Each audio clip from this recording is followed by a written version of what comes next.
Denny Hamlin won the 2026 NASCAR All Star Race at Dover Motor Speedway. He led 103 laps. He beat teammate Chase Briscoe in the closing stages. He collected the $1 million prize. He dominated the event almost from start to finish.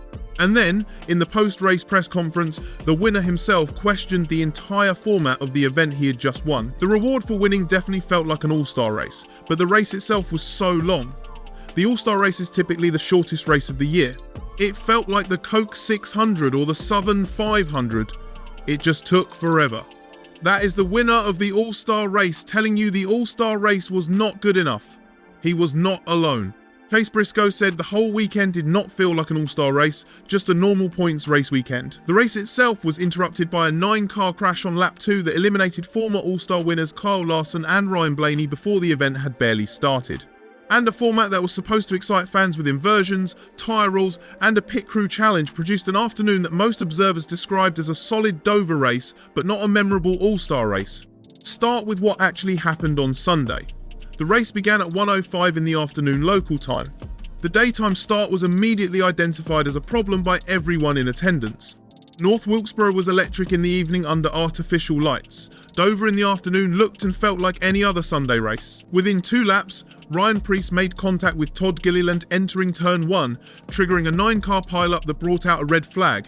Preece's number 60 RFK Racing Ford burst into flames on the front straight. Larson and Blaney, 2 of the most decorated All-Star Race participants in recent history, were eliminated before the race had completed a single, full green flag stint. The pileup thinned the field, eliminated genuine championship caliber stars, and gave the event exactly the wrong kind of early chaos. Not the exciting kind, the kind that removes the best drivers before the racing has any narrative. Denny Hamlin dominated from that point. The Joe Gibbs Racing veteran has won 3 consecutive Cup Series points races at the Monster Mile. He led 103 laps of 350.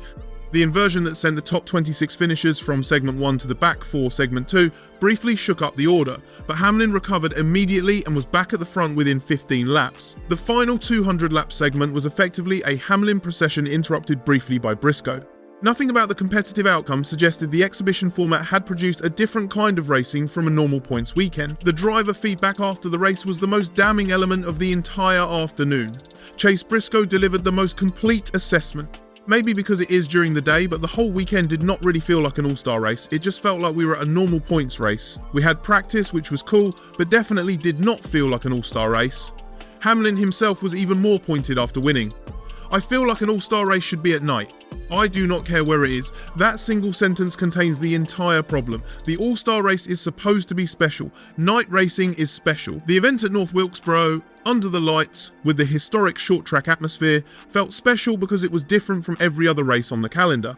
Dover in the afternoon looks and feels like any other race weekend, regardless of how many format changes NASCAR introduced. The broader identity crisis at the core of this problem has been building for years. A $1 million prize in 2026 does not hold the same weight it held in 2006.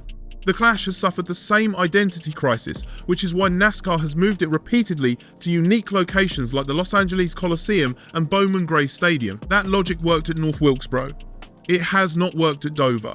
Dover is a perfectly good NASCAR track. It is not a special atmosphere. It does not create the kind of energy that makes an exhibition race feel meaningful. There is also the fundamental question of who participates. The original All-Star Race concept was built around exclusivity. Only race winners. Only champions. Only drivers who had done something in the current season to earn the right to be there. When the All-Star Race includes the entire field, or close to it, the exclusivity disappears. The competitive stakes go down. The prestige of being in the field goes down. The fan interest in the outcome goes down. The format changes NASCAR introduced produced mixed results. The pit crew challenge on Saturday was genuinely entertaining. The inversion at the start of segment 2 briefly created interesting racing. The sticker tyre requirements produced some early strategic complexity. Those elements were real positives. But they were contained within a 350-lap race format that was simply too long for an exhibition event. By the time the final segment was running, the novelty of the format had worn off entirely. The decision to hold the event at Dover was the most significant structural mistake of the entire planning process. Dover has been a track that has struggled to produce exciting racing with the next-gen car across multiple seasons.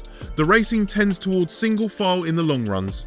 Choosing Dover as the All Star Race venue meant accepting those characteristics as the backdrop for NASCAR's marquee exhibition. The result was predictable.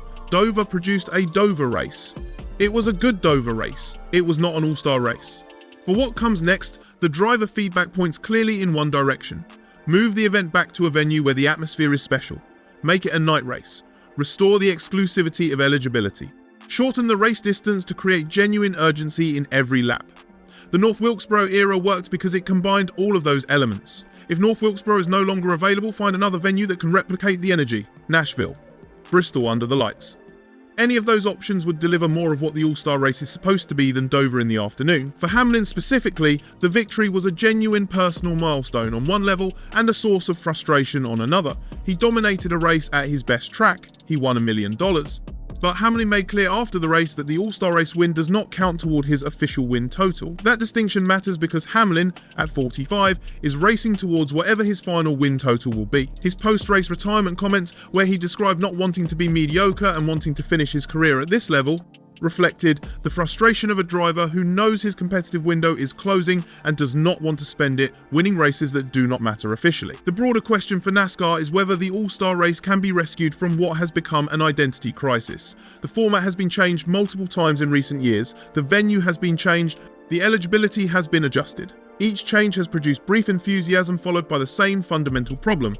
Without atmosphere, without exclusivity, and without a format that feels genuinely different from a points race, the All-Star Race is just a race. And a race without points is, for most drivers and fans, a lesser event regardless of what the prize money says. What do you think? Was the decision to move the All-Star Race to Dover the single biggest mistake NASCAR made with the 2026 format, or are there deeper structural problems with the event that no venue can fix? Should NASCAR restore the night race format and strict eligibility requirements?